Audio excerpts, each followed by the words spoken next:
ሰላም የቻናላችን ቤተሰቦች ሰላም ብለናል። ቤቱን ሰብስክራይብ፣ ላይክ፣ ሼር በማድረግ ቤተሰብ ይሁኑ። የደወል ምልክቷን ቪዲዮአችን እንዲደርስ የደወል ምልክቷን በመንካት ቤተሰብ ይሁኑ። ዛሬ የመጣሁት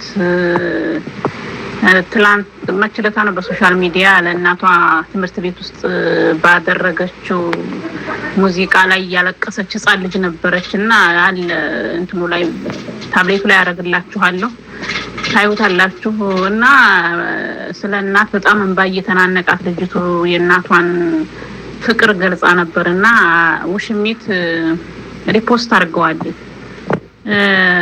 የኔ እናት እጅሽ እንደው እንዴት ሰራልሽ ከይቅርታ ጋር ማለት ነው። አንቺ እኮ ማለት ለህፃን ልጅ ማትራሪ በሰው ትዳር ገብተሽ አባቱን ህፃን ልጅ የአባቱን ፍቅር እንዲያገኝ እኮ የምታደርጊ ልጅ ነሽ።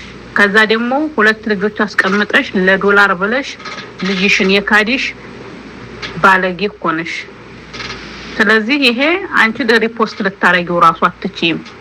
በሪፖስቱም ማለፍ የምትችይ ሰው አይደለሽም። ገባሽ አይደለ?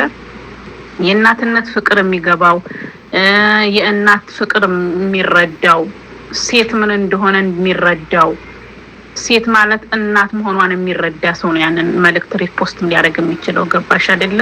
አንቺ ደግሞ የዚህ ስብዕና የለሽም። ገባሽ? ልዑል የአባቱን ፍቅር እንዲያገኝ የምታረጊ ባለጌ ስለሆንሽ ማለት ነው። በሰው ህይወት ገብተሽ የሰው ህይወት የምትበጠብጪ የእናትነት እንትን የሆነ የእናትነት ስብዕና የሌለሽ ሴት ነሽ። የእናትነት ስብዕና ሰው የሌለው ሰው ደግሞ ይሄን ሪፖስት ሊያደርግ አይችልም። እና በነገራችን ላይ ይሄ አንቺ ሪፖስት የምታረጊው ሰው አይደለሽም ለማለት ፈልጌ ነው።